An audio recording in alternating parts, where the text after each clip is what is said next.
أخرجت للناس تأمرون بالمعروف وتنهون عن المنكر وتؤمنون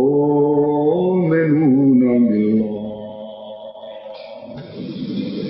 ولو آمن أهل الكتاب لكان خيرا لهم منهم المؤمنون وأكثرهم الفاسقون۔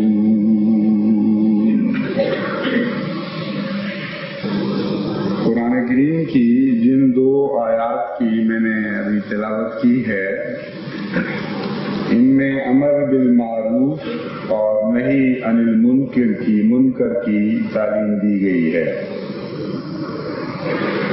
اور اس دوسری آیت میں تو امت محمد مصطفیٰ صلی اللہ علیہ وآلہ وسلم کے بہترین ہونے کی دلیل ہی یہ قائم فرمائی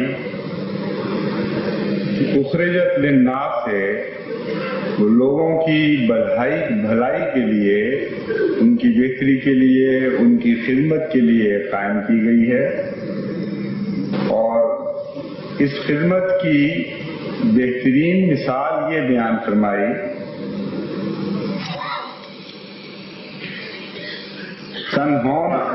تأمرون بالمعروف ہے کہ اے امت محمدیہ، تم جو بہترین امت ہو اللہ کی نظر میں، اس کی سب سے بڑی وجہ یہ ہے کہ تأمرون بالمعروف ہے، تم اچھی باتوں کی نصیحت کرتے ہو، وتنہون عن المنکر، اور بری باتوں سے روکتے چلے جاتے ہو، وتؤمنون باللہ، اور اللہ پر سچا ایمان رکھتے ہو۔ ولو آمن اہل الکتاب، کاش اہل کتاب بھی اگر ایمان لے آتے تو ان کے لیے بہتر تھا۔ منہم المومنون واکثرہم الفاسقون، کچھ ان میں مومن بھی ہیں لیکن اکثر ان میں سے فاسق ہیں۔ امر واقعہ یہ ہے کہ امر بالمعروف اور نہی عن المنکر کا قوموں کی زندگی سے بڑا گہرا تعلق ہے، اور کوئی قوم بھی ان دو صفات کے بغیر لمبے عرصے تک زندہ نہیں رہ سکتی۔ بظاہر اس میں یہ تعلیم ہے کہ دوسروں کو نصیحت کرو، دوسروں کو بری باتوں سے روکو اور اچھی باتوں کا حکم دو، لیکن اس تاریخ کے اندر، اس حکم کے اندر ایک مخفی حکم ہے جس کا اس جماعت کی ذات سے بھی تعلق ہے جو اچھی باتوں کا حکم دیتی ہے اور بری باتوں سے روکتی ہے۔ اور قرآن کریم نے دوسری جگہ اس مضمون پر روشنی ڈالتے ہوئے پہلی قوموں کی ہلاکت کی یہ وجہ بیان فرمائی کہ انہوں نے یہ کام چھوڑ دیے تھے، اور حضور صلی اللہ علیہ وآلہ وسلم نے بھی مختلف تمثیلات کے رنگ میں اس بات کو واضح فرمایا کہ وہ قومیں جو نیک باتوں کا حکم دینے سے رک جایا کرتی ہیں اور بری باتوں سے روکنے سے رک جایا کرتی ہیں، وہ بالآخر ہلاک ہو جایا کرتی ہیں۔ ایک کشتی کی مثال دے کر آپ نے واضح فرمایا کہ دیکھو، اگر ایک ہی کشتی میں ایسے لوگ سوار ہوں جو نیک ہوں اور بچنا چاہتے ہیں، اور ایسے لوگ بھی سوار ہوں جو بد ہوں اور جن کے مقدر میں ہلاکت لکھی ہو، اگر وہ ہلاک ہونے والے کشتی میں سوراخ کر دیں تو وہ لوگ جن کو بچنا چاہیے، جو نیک ہیں، وہ ان کو باز نہ رکھیں اور ان کو سمجھائیں نہیں، تو جب کشتی ڈوبے گی تو پھر نیک اور بد میں فرق نہیں کرے گی۔ بہت ہی ایک عظیم الشان طرز بیان ہے حضور اکرم صلی اللہ علیہ وآلہ وسلم کا، جس میں یہ بتایا گیا ہے کہ اگر معاشرہ بد ہو رہا ہو، اگر ماحول خراب ہو رہا ہو، اور چند نیک لوگ یہ سمجھیں کہ ہمیں اس سے کیا فرق پڑتا ہے، لوگ تباہ ہوتے ہیں تو تباہ ہو جائیں. ان کو یاد رکھنا چاہیے کہ جب قومیں تباہ ہوا کرتی ہیں تو اس وقت پھر نیک و بد کی تمیز نہیں رہا کرتی. بعض عذاب ایسے ہیں جیسا کہ قرآن کریم سے پتہ چلتا ہے جو نیک و بد میں تمیز نہیں کرتے، وہ قومی عذاب ہوتے ہیں. اس لیے زندہ رہنے والی قوموں کے لیے ایک مجبوری ہے، اگر وہ زندہ رہنا چاہتی ہیں تو ان کا فرض ہے اپنی بقا کی خاطر وہ نیک کاموں کی نصیحتیں کرتی چلی جائیں اور برے کاموں سے روکتی چلی جائیں. اور سارے معاشرے کی اصلاح کی ذمہ داری ان چند لوگوں پر ہوتی ہے جن کو خدا تعالیٰ اس کام کے لیے چن لیا کرتا ہے. تأمرون بالمعروف و تنہون عن المنکر میں دوسری بات قابل توجہ یہ ہے کہ اس میں کسی مذہبی عقیدے کی تفریق کا کوئی ذکر نہیں. یہ نہیں بتایا گیا کہ یہ لوگ کسی خاص عقیدے کی تبلیغ کرتے ہیں اور بعض خاص عقیدوں سے روکتے ہیں، بلکہ اصلاح معاشرہ کی طرف توجہ دلائی گئی ہے. ان بدیوں کی طرف توجہ دلائی گئی ہے جو ہر مذہب کے نقطۂ نگاہ میں الا ماشاء اللہ بعض بگڑے ہوئے مذاہب کے بعد تصور بگڑ جاتے ہیں، لیکن بالعموم ہر مذہب کے نقطۂ نگاہ میں وہ بدیاں کہلاتی ہیں. ان باتوں کو حکم دیتے ہیں جو اکثر مذاہب کی روح سے نیکیاں کہلاتی ہیں، یعنی انسانی سطح کی نیکیاں اور انسانی سطح کی بدیاں، حقوق العباد سے تعلق رکھنے والی نیکیاں اور حقوق العباد سے تعلق رکھنے والی بدیاں. ان امور میں تمام قوموں کے مصالح مشترک ہوتے ہیں، ان کے مقاصد مشترک ہوتے ہیں. ایک ہی وطن میں مختلف مذاہب کے ماننے والے بس رہے ہوتے ہیں، لیکن یہ وہ قدر مشترک ہے جو ہر انسان کے درمیان پائی جاتی ہے اور مذہب کا اختلاف حائل نہیں ہو سکتا اس بات میں. اس لیے نیک بات کی نصیحت کرنے کا جو ارشاد فرمایا امت محمدیہ کو اللہ تعالیٰ نے، اس پر کوئی اعتراض یہ نہیں اٹھ سکتا کہ تمہارے تو عقائد مختلف ہیں، مثلا ہندو ان کو یہ نہیں کہہ سکتے، عیسائی ان کو یہ نہیں کہہ سکتے. دنیا کے کسی مذہب کا تعلق رکھنے والا کوئی معقول انسان ان کو یہ نہیں کہہ سکتا کہ تم ہمیں کیوں کہتے ہو کہ سچ بولو اور جھوٹ نہ بولو، تم کیوں ہماری فکر کرتے ہو کہ ہم رشوت لیتے ہیں اور ہمیں رشوت سے باز رکھنے کی کوشش کرتے ہو، تم کیوں ہمارے پاس آتے ہو درد مند دلوں کے ساتھ کہ دنیا پر ظلم کرنا چھوڑ دو اور ہمیں ظلم سے باز رہنے کی نصیحت کرتے ہیں. تمہارا مذہب اور ہے اور ہمارا مذہب اور ہے، تمہارا عقیدہ اور ہے اور ہمارا عقیدہ اور ہے. کوئی معقول آدمی یہ نہیں کہہ سکتا. دنیا کے پردے پر دہریہ بھی یہ نہیں کہہ سکتا، کیونکہ دہریے کے اندر بھی خدا تعالیٰ نے ایک ان بلٹ اندرونی نظام نیکی اور بدی کی تمیز کا رکھ دیا ہے. بعض باتیں ایسی ہیں جن کو دنیا کی ہر قوم بدی سمجھتی ہے، بعض باتیں ایسی ہیں جن کو دنیا کی ہر قوم نیکی سمجھتی ہے. اس لیے یہ وہ نصیحت ہے جس کا تعلق نہ مذہب کے اختلاف سے ہے، نہ مذہب کے ماننے والوں اور نہ ماننے والوں کے درمیان یہ کوئی فرق کرتا ہے. یہ نظام ایسا ہے جو عالمی نظام ہے نصیحت کا، اور اس کی ضرورت بہت ہے. اگر یہ نظام مٹ جائے تو جیسا کہ میں نے بیان کیا، قرآن کریم مثالوں پر مثالیں دیتا ہے پرانی قوموں کی جو اس وجہ سے ہلاک ہو گئی کہ انہوں نے نیک باتیں کہنا چھوڑ دیا تھا اور بد باتوں سے روکنا چھوڑ دیا تھا. اس کا دوسرا اثر جیسا کہ میں نے پہلے بیان کیا تھا قوموں کے اندرونی حالات سے بھی ہوتا ہے. وہ لوگ جو دوسروں کو نصیحت کرتے ہیں اس کا ایک رد عمل ان کی ذات پر ظاہر ہوتا ہے، اور یہ ہو نہیں سکتا کہ کوئی انسان اللہ پر ایمان لانے والا ہو، یہ شرط خدا نے ساتھ رکھ دی ہے، اور جانتا ہو کہ خدا میرے ظاہر کو بھی دیکھ رہا ہے اور میرے باطن کو بھی دیکھ رہا ہے، اور پھر ایسی نصیحتیں کرے کہ خود ان پر عمل نہ کرتا ہو اور نصیحت کرتے وقت اس کی چرکا نہ لگے، نصیحت کرتے وقت اس کا ضمیر اس سے کاٹے نہ. یہ ہو نہیں سکتا. ایک دہریہ کے لیے تو ممکن ہے، لیکن خدا کو ماننے والا جو اللہ تعالیٰ کی ذات پر یقین رکھتا ہو اور جانتا ہو کہ وہ عالم الغیب والشہادہ ہے، اس سے یہ ہو نہیں سکتا کہ وہ نصیحت کرے اور اندرونی کمزوری کی طرف متوجہ نہ ہو۔ اس لیے قوموں کی اندرونی اصلاح کے لیے اور اندرونی بقا کے لیے بھی بہت ضروری ہے۔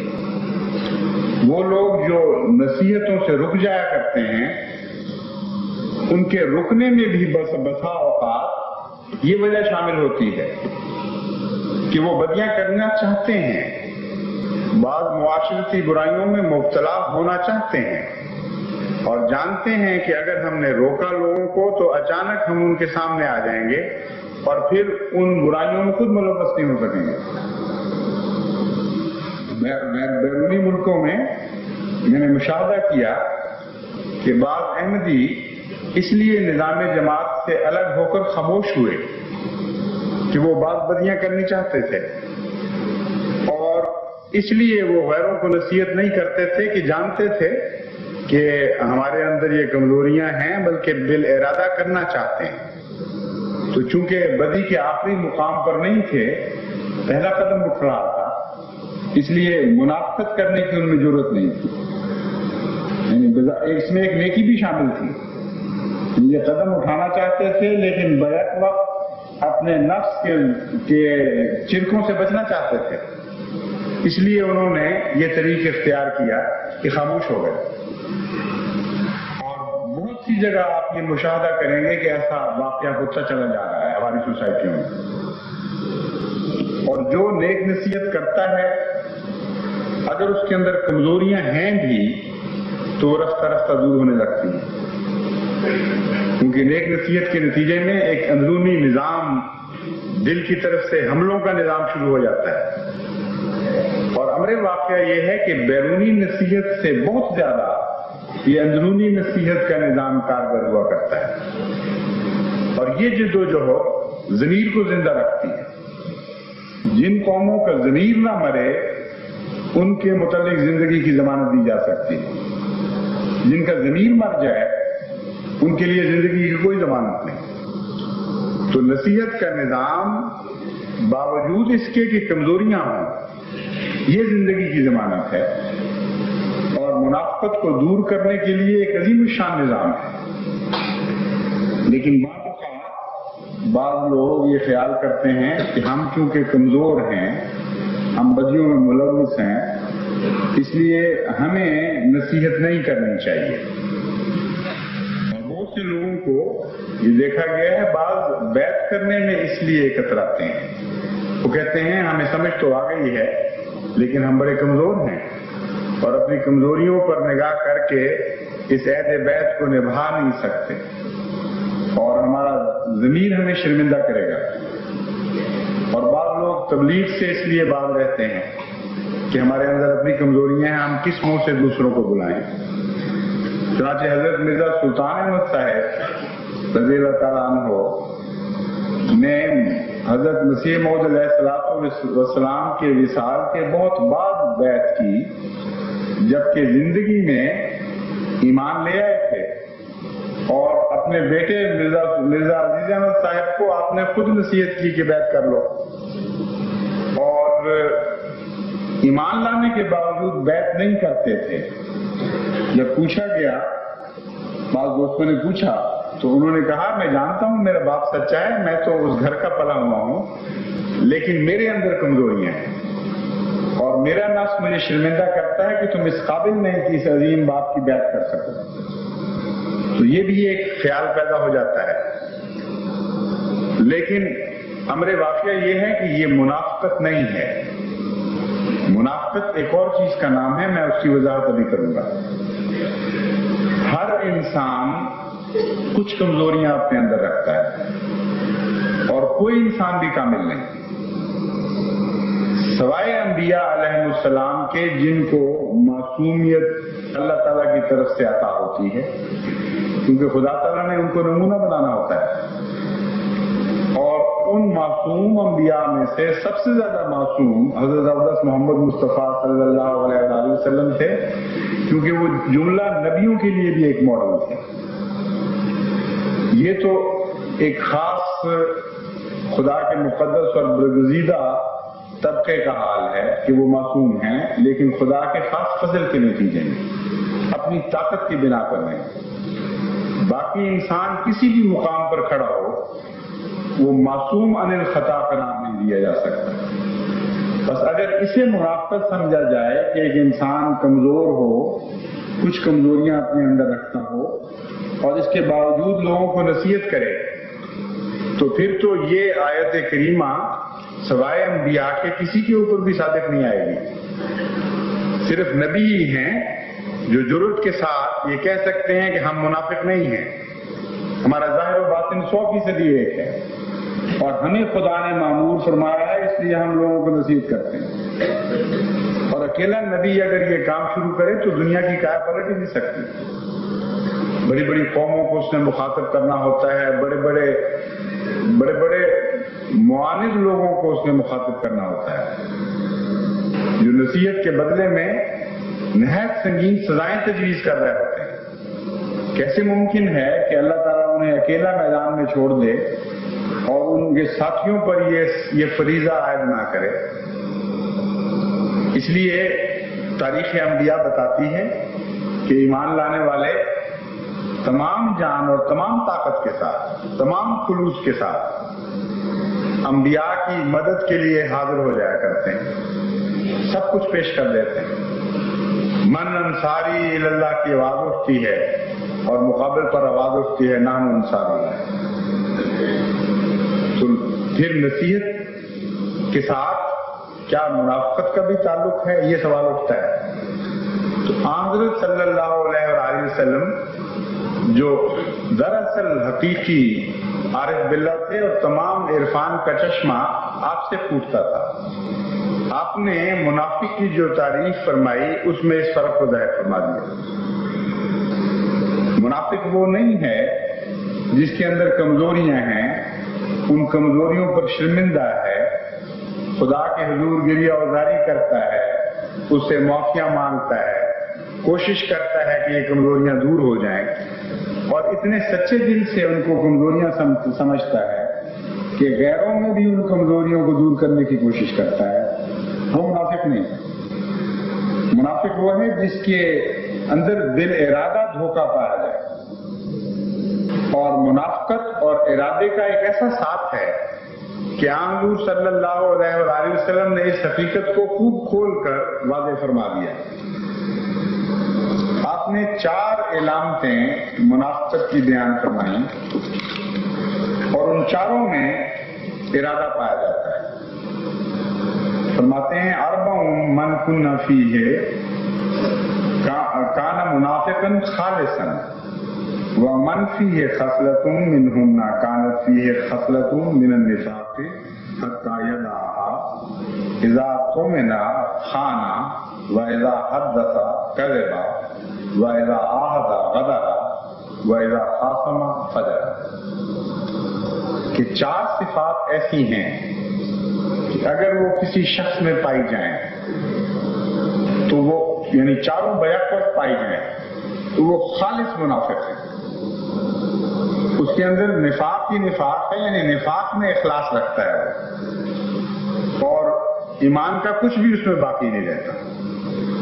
ان میں سے پہلی یہ ہے کہ جب وہ اذا اؤتمن خان، جب اس کے سپرد امانت کی جاتی ہے تو وہ امانت میں خیانت کرتا ہے۔ اور امانت سے یہ مراد نہیں ہے کہ چند روپے رکھوا دیے جائیں، کوئی سامان رکھوا دیا جائے اور اس میں کوئی خیانت کر جائے۔ امانت ایک مذہبی اصطلاح ہے جس کا قرآن کریم میں ذکر ہے، اور امانت سے اول مراد شریعت محمد مصطفیٰ صلی اللہ علیہ وسلم ہے، قرآن کی اصطلاح میں۔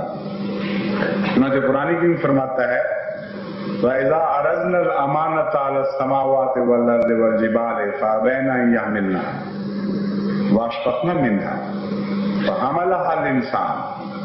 کہ دیکھو ہم نے جب امانت سپرد کرنا چاہیے،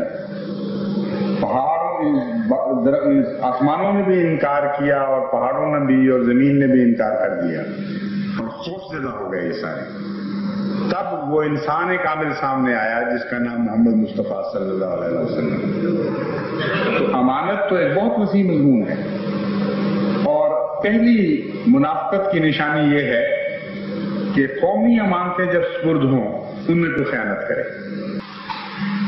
اور اس ملک میں بہت سے ایسے واقعات ہیں کہ قومی امانتیں ہیں مختلف سطح کی، اور نصیحت کی کا فرض ہے جماعت احمدیہ کا.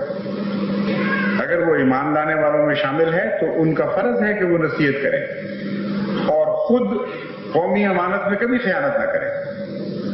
جب کسی کے سپرد کوئی کام کیا جاتا ہے، وہ کسی شعبے میں سے تعلق رکھنے والا کام ہو، پولیس کا افسر ہو یا وابڈا میں ملازم ہو یا کسی اور جگہ حکومت کے کارندے کے طور پر کام کر رہا ہو یا کمپنیوں میں پرائیویٹ ملازم ہو، تو اس حد تک اس کی امانت کا دائرہ بن جاتا ہے جس حد تک وہ کام اس کے سپرد ہے، اور اس حد تک وہ امانت بنتی ہے جس حد تک شریعت محمد مصطفیٰ صلی اللہ علیہ وآلہ وسلم اس سے اس بارے میں کچھ توقع رکھ رہی ہے.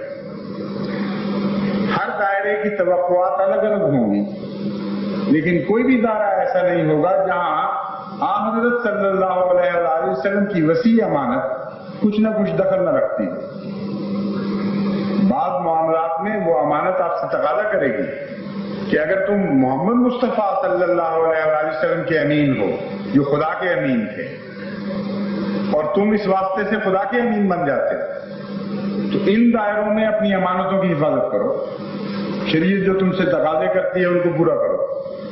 تو جس شخص میں اس حد تک خیانت پیدا ہو جائے جو اس کے دائرے سے تعلق رکھتی ہے، خواہ روپیہ پیسہ رکھوایا گیا ہو یا نہ رکھوایا گیا ہو، سامان سپرد کیا گیا ہو یا نہ کیا گیا ہو، خواہ ایک استاد کے سپرد بچے کیے گئے ہوں،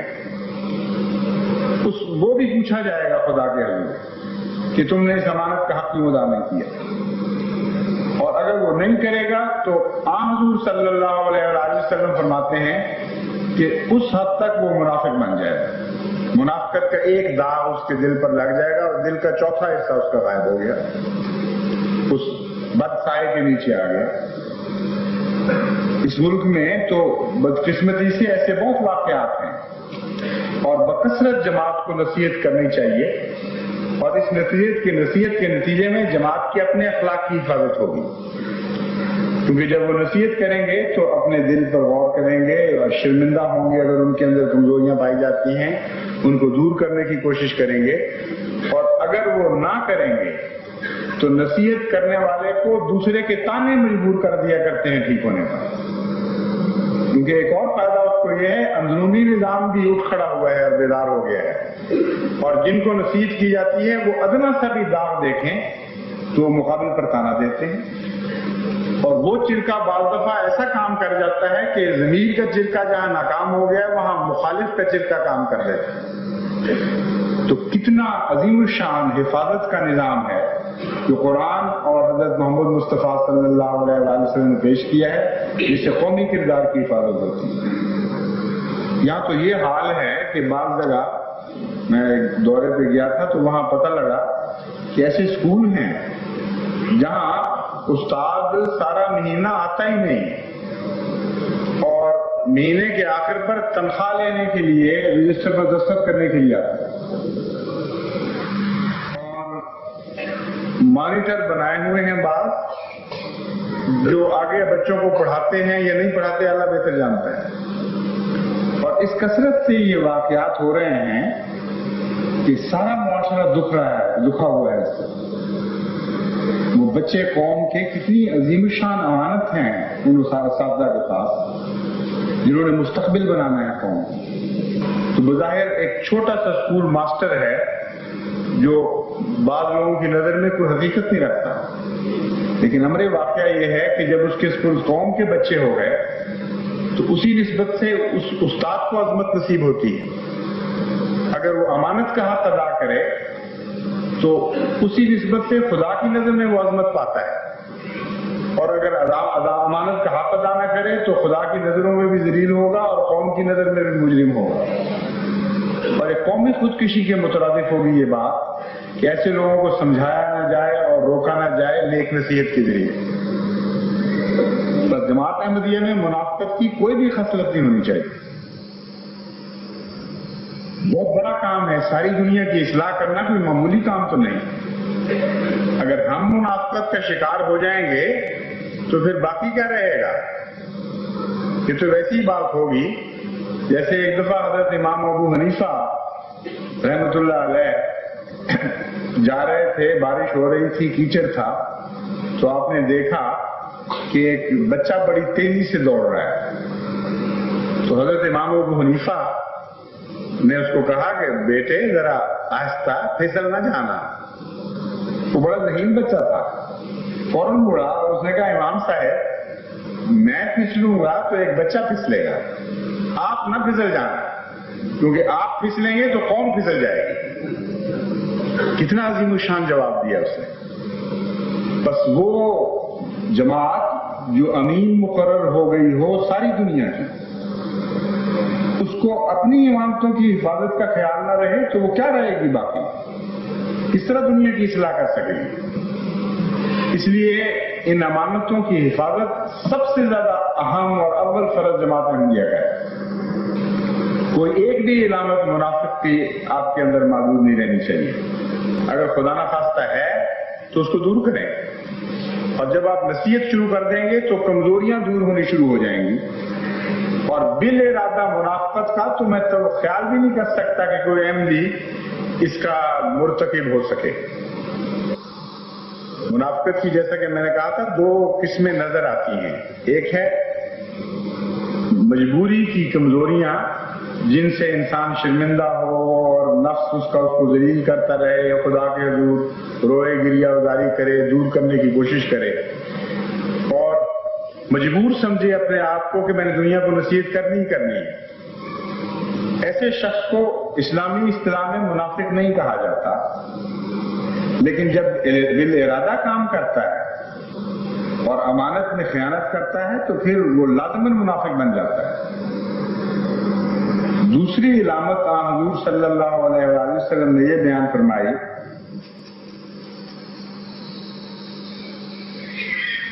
جب بات کرے تو جھوٹ بولے. اور یہ اتنی بیماری بن گئی ہے خصوصاً پسماندہ اقوام میں، اس میں کوئی ایک ملک خاص نہیں ہے، عموماً پسماندہ اقوام میں جھوٹ بہت کثرت سے بولا جاتا ہے. اور بڑی قومیں جو ہیں ان میں انفرادی سطح پر جھوٹ بہت کم ملتا ہے. وہ اس کمی کو پورا کر لیتی ہیں قومی فتنوں کے وقت جھوٹ بول کر، قومی مسالے کے وقت جھوٹ سے کام لے کر اور جھوٹے پروپیگنڈے کر کے وہ اپنی طرف سے تو پیاس بجھا لیتی ہیں اس کی. لیکن جہاں تک انفرادی سطح کا تعلق، وہ بہت بہتر ہیں ان قوموں سے جنہیں ہم پسماندہ قومیں کہتے ہیں یا ترقی پذیر قومیں کہتے ہیں. اور اس لحاظ سے بھی جماعت احمدیہ پر عظیم ذمہ داری ہے. جھوٹ کو تو زہر قاتل سمجھنا چاہیے. منافقت کا سب سے بڑا زہر جھوٹ ہے. ایک انسان بات کرے اور جھوٹ بول رہا، کیونکہ جھوٹ کا مطلب یہ ہے کہ خدا تعالیٰ کی حقانیت کا انکار. جھوٹ بولنے والی قومیں دنیا میں کسی شعبے میں بھی ترقی نہیں کیا کرتی. آپ کی آنکھ جو دیکھ رہی ہے اگر وہی ہو تو یہ سچ ہے، اور اگر آپ کو غلط نظر آ رہا ہو تو یہ بیماری ہے. لیکن آپ دیکھ کچھ اور رہے ہیں اور بیان کچھ اور کر رہے ہوں، یہ جھوٹ ہے. تو جو جھوٹی قومیں ہوتی ہیں ان کو آنکھوں کی بیماریاں بھی پھر لاحق ہو جایا کرتی ہیں. ان کا ویژن بگڑ جاتا ہے، ان کو نظر بھی کچھ اور آنے لگ جایا کرتا ہے. اور ایسے بھی واقعات ہوتے ہیں کہ جھوٹ بولنے والا اپنے ہی جھوٹ کا خود شکار ہو جاتا ہے. جھوٹ بول کر اس جھوٹ پر ایمان لے آتا ہے اور ایک لمبے عرصے کے بعد سمجھنے لگتا ہے کہ یہ واقعہ ہے. تو نہایت ہی خطرناک اور مہلک بیماری ہے جھوٹ، جو حضور صلی اللہ علیہ وآلہ وسلم کے نزدیک ایک منافقت کا نشان ہے، اور جھوٹ اگر قوموں سے دور ہو جائے تو بہت عظیم الشان فوائد ملتے ہیں۔ مثلا سائنٹسٹ جھوٹ کے ساتھ ایک قدم بھی آگے نہیں بڑھا سکتا۔ سائنٹسٹ کی ترقی مبنی ہے اس بات پر کہ خوش فہمیوں کے پیچھے نہ چلے، اپنی خواہشات کی پیروی نہ کرے، بلکہ جو نظر آ رہا ہے اس کی خواہشات کے بالکل مخالف اسے تسلیم کر لیں۔ دل چاہتے ایک خیال آتا ہے، ایک تھیوری، ایک نظریہ ڈیولپ ہوتا ہے اس کے دماغ میں، اور وہ محسوس کرتا ہے مجھے تلاش کرنا چاہیے شواہد میں یہ واقعتاً بات درست بھی ہے کہ نہیں۔ اگر وہ شواہد کو اپنی خواہشات کے مطابق چلانے کی کوشش کرے گا تو یہ جھوٹ ہے اور کچھ بھی اس کے ہاتھ نہیں آئے گا۔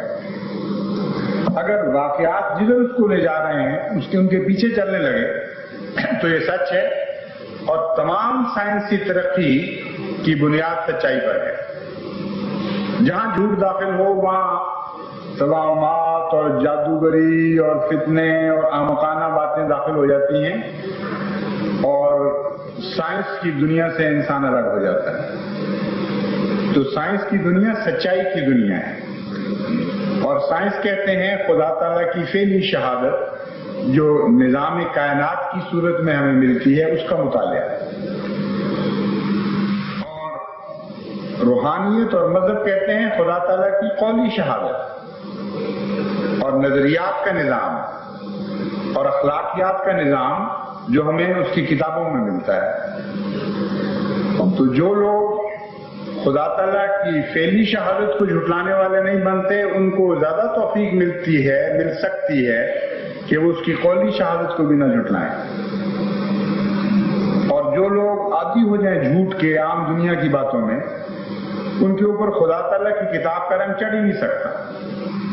ہر کپڑے پر ہر رنگ تو نہیں چڑھا کرتا، پہلے ایک بنیادی صفائی ہوا کرتی ہے، اس میں سے گزارے بغیر کوئی رنگ نہیں چڑھایا جا سکتا۔ تو جھوٹے لوگوں پر شریعت کا رنگ نہیں چڑھ سکتا، کیونکہ شریعت نام ہے سچائی کا، اور کچھ بھی وہ نہیں پا سکتے، نہ معرفت، نہ اس دنیا کے فوائد، نہ آخرت کے فوائد۔ جھوٹا کلیتاً محروم رہ جاتا ہے، ہر شعبہ زندگی میں وہ ناکام ہوتا ہے، اور بظاہر وہ فوائد حاصل کر رہا ہوتا ہے، تھوڑے تھوڑے ادنا فوائد عارضی، لیکن حقیقت یہ ہے کہ قومی طور پر اگر کسی نے خودکشی کرنی ہو تو اس سے بہتر کوئی علاج نہیں اس کا کہ وہ جھوٹ اختیار کر لے۔ تمام بدیوں کی جڑ جھوٹ ہے، اور لطیفے کے طور پر بھی جھوٹ نہیں بولنا چاہیے۔ ماؤں کو بچوں کے سامنے جھوٹ نہیں بولنا چاہیے، جھوٹے بہلاوے نہیں دینے چاہیے، جھوٹی کہانیاں نہیں سنانی چاہیے۔ ماؤں کی گودوں میں سچ اور جھوٹ کے فیصلے اکثر ہو جایا کرتے ہیں۔ جب مائیں کہتی ہیں لوری کے طور دل بہلاوے کے طور پر کہ تم چپ کر جاؤ ہم تمہیں ابھی مٹھائی لا کے دیں گی، اور جانتی ہیں کہ ہم جھوٹ بول رہے ہیں، تو بچے کے دل میں جھوٹ اس طرح جاگزین ہو جاتا ہے کہ جب بڑے ہو کر ان کو نصیحت کرتی ہیں وہی مائیں کہ جھوٹ نہ بولو، تو ان کا دل کہتا ہے کہ یہ اوپر کی باتیں ہیں، اندر کی باتیں وہی ہیں جو ماں کیا کرتی تھی، اور اوپر کی باتیں وہ ہیں جو کہیں کہتی ہے، اور جھوٹے بچے جھوٹی نسل پیدا ہو جاتی ہے۔ تو بہت اہم فرض ہے جماعت احمدیہ کا کہ جھوٹ کے خلاف ایک جہاد کریں اور اپنی سوسائٹی میں جہاد کریں، لوگوں کو بھی روکیں جھوٹ سے۔ اس کے نتیجے میں عظیم الشان روحانی فوائد حاصل ہوں گے اور دنیاوی ترقیات بھی اس قوم کو عطا ہوں گی۔ تیسری علامت منافق کی یہ بیان فرمائی، جب معاہدہ کرے تو غداری کرے، جب عہد کرے جھوٹ بول جائے، غداری کر جائے اور عہد سے پھر جائے۔ اور یہ ایک ایسی بدی ہے جس کے نتیجے میں امر واقعہ یہ ہے کہ تمام وہ نظام جو اعتبار پر چلتے ہیں وہ ختم ہو جاتے ہیں، اور ہماری پسماندہ اقوام یا ترقی پذیر اقوام کی تجارتوں میں ناکامی کا ایک بنیادی سبب یہ ہے کہ کہ وہ معاہدے پر پوری نہیں رہتی. معاہدہ ہوتا ہے کسی سے کہ اس معیار کی چیز، اس ڈائمینشن کی، اس شکل کی ہم تمہیں دیں گے، اور جب وہ چیز پہنچتی ہے تو اور معیار کی، اور شکل کی، اور کیفیت کی چیز ہوتی ہے. اور بڑا گہرا نقصان پہنچایا ہے اس بدعہدی نے ہمارے معاشیات اور اقتصادیات کو. جبکہ بعض دہریہ قومیں، بعض مشرق قومیں اس رات کو سمجھ گئیں اور انہوں نے معاہدے کی پابندی کر کے بہت عظیم الشان فوائد اٹھائے ہیں. جو کہتے ہیں وہی چیز اندر سے نکلتی ہے. تو معاہدے کی خلاف ورزی میں جھوٹ بھی پایا جاتا ہے، اور جھوٹ کے علاوہ کچھ ذاتی فوائد ایسے ہوتے ہیں جس کے نتیجے میں انسان بات سے پھرتا ہے. بظاہر تو جھوٹ ہی کی ایک قسم ہے، لیکن جھوٹ سے کچھ زائد عملی شکل اس میں ایک پائی جاتی ہے. اس کو بدعہدی کہتے ہیں. اور بدعہدی بعض دفعہ شروع سے ہی نیت میں داخل ہوتی ہے، بعض دفعہ مشکل حالات انسان کو بدعہدی پر مجبور کر دیتے ہیں. لیکن آن حضرت صلی اللہ علیہ وآلہ وسلم کا اسوہ یہ تھا کہ کبھی کسی عہد کو آپ نے نہیں توڑا. سخت ترین آزمائش کے وقت بھی آپ نے کبھی کسی عہد کو نہیں توڑا. ساری زندگی ہمیشہ دشمن اپنے عہد توڑتے رہے، لیکن حضرت محمد مصطفیٰ صلی اللہ علیہ وآلہ وسلم نے عہدوں کی حفاظت فرمائی ہے اور اسی کی تلقین فرمائی. پر جماعت احمدیہ کو بھی اس بات کو مضبوطی سے پکڑ لینا چاہیے. خواہ وہ تاجر ہوں، خواہ وہ انڈسٹریلسٹ یعنی کارخانے دار ہوں، خواہ وہ ملازم ہوں. اب ملازمت میں بھی ایک معاہدہ ہوتا ہے، اور بظاہر انسان کو محسوس بھی نہیں ہوتا کہ میں جھوٹ بول رہا ہوں، لیکن معاہدہ شکنی جیسا کہ میں نے بیان کیا ہے جھوٹی کی قسم ہے. معاہدہ ہوتا ہے اور وہ بعض دفعہ تحریری، بعض دفعہ غیر تحریری. توقع کی جاتی ہے بعض ملازموں سے کہ جب ہم تمہیں اتنی تنخواہ دیں گے تو تم یہ کام کرو گے. جب آپ ڈیسک سے اٹھ کے چلے جائیں گے اور وہ کام نہیں کریں گے، جب بہت سب آپ گپوں میں لڑا دیں گے، تو جھوٹ تو نہیں آپ بول رہے لیکن بدعہدی ضرور کر رہے ہیں. اور عملی جھوٹ کی ایک قسم ہے بدعہدی. اس لیے حضرت صلی اللہ علیہ وآلہ وسلم نے اس کو جھوٹ سے الگ بیان فرمایا، کیونکہ اس کا دائرہ بعض جگہ مختلف ہو جاتا ہے.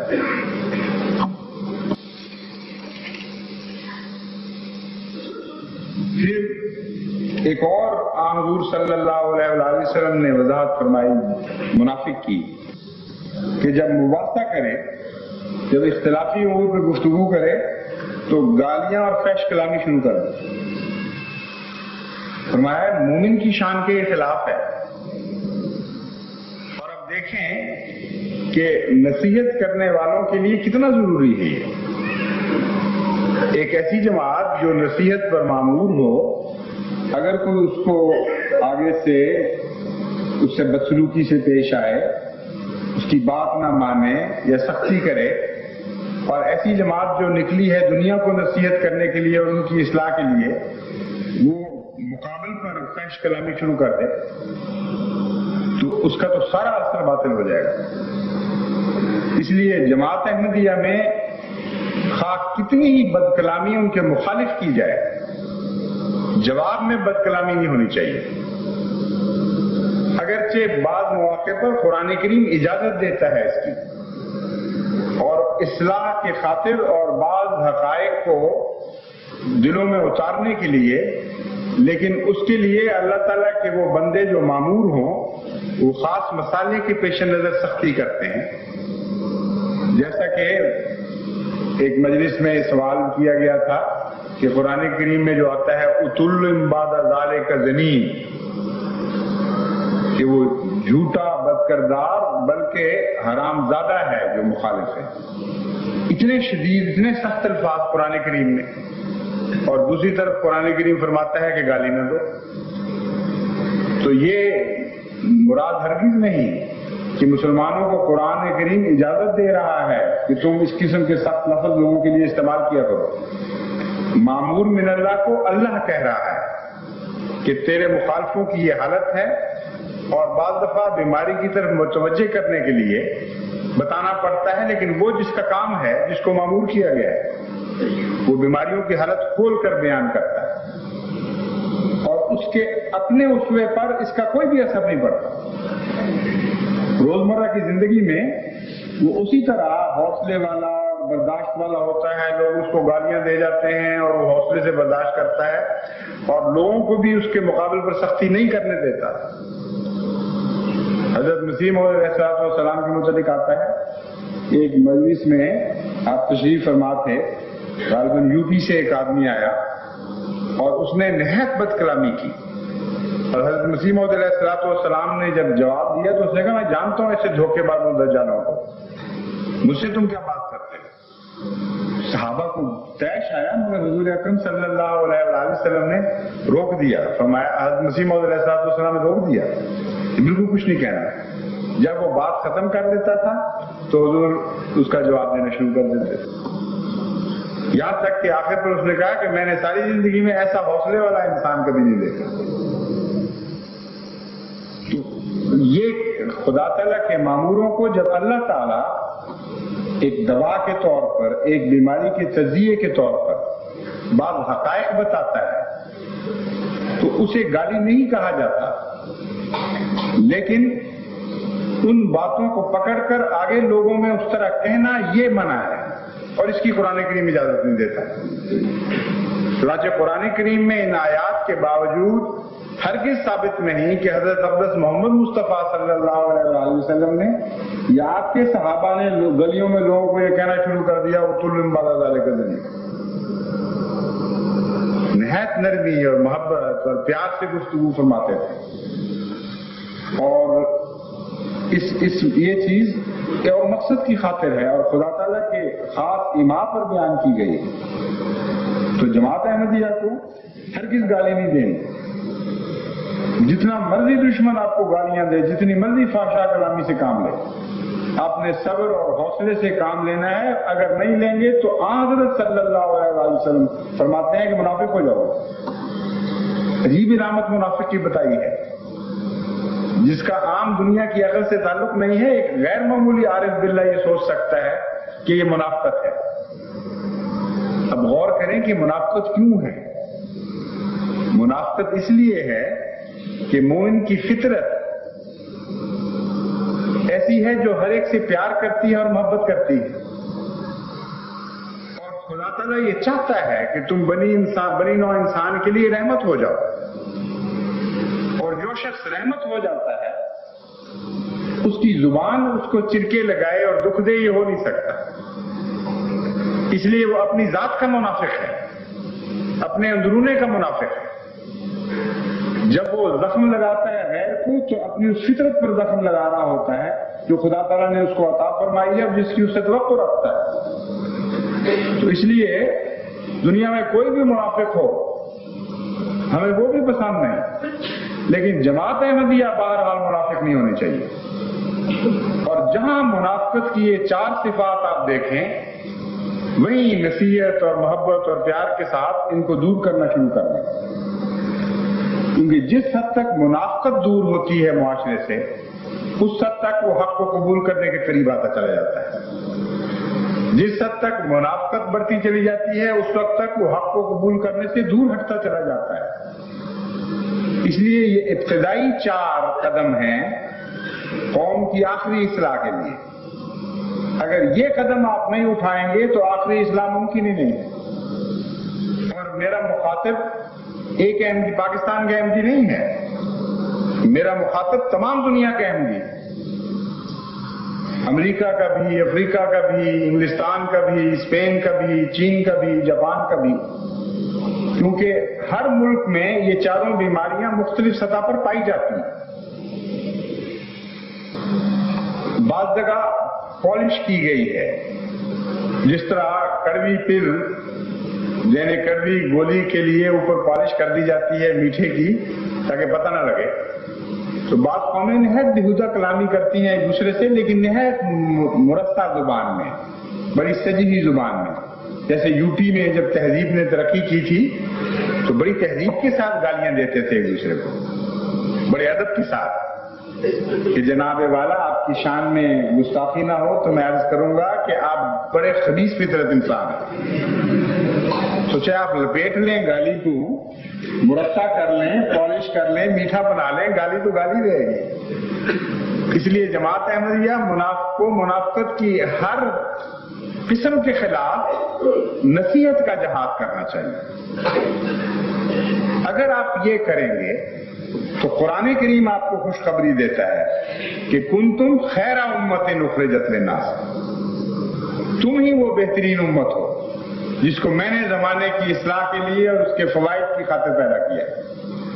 اس سے عظیم الشان مقام کیا ہو سکتا ہے کہ ایک جماعت پر خدا کے پیار کی نظریں پڑ رہی ہیں اور فرشتے یہ تحسین کے کلمے کہہ رہے ہیں کہ ہاں تم ہی وہ بہترین امت ہو، ہاں تم ہی وہ بہترین امت ہو، ہاں تم ہی وہ بہترین امت ہو جو محمد مصطفیٰ صلی اللہ علیہ وآلہ وسلم کی غلامی میں دنیا کے فائدے کی خاطر پیدا کی گئی۔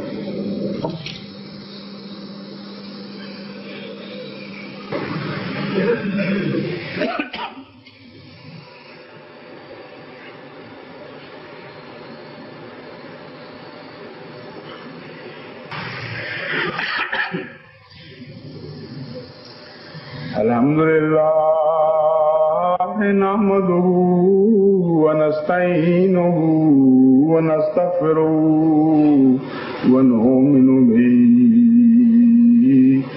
ونتوکل علیہ ونؤمن به ونتوکل علیہ ونعوذ باللہ من شرور انفسنا ومن سیئات اعمالنا من یهد اللہ فلا مضل له ومن یضلل فلا هادی له ونشهد ان لا الہ الا اللہ وحده لا شريك له ونشهد أن محمدا عبده ورسوله عباد الله رحمكم الله إن الله يأمر بالعدل والإحسان وإيتاء ذي القربى وينهى عن الفحشاء والمنكر والبغي يعظكم لعلكم تذكرون اذكروا الله يذكركم وادعوه يستجب لكم ولذكر الله أكبر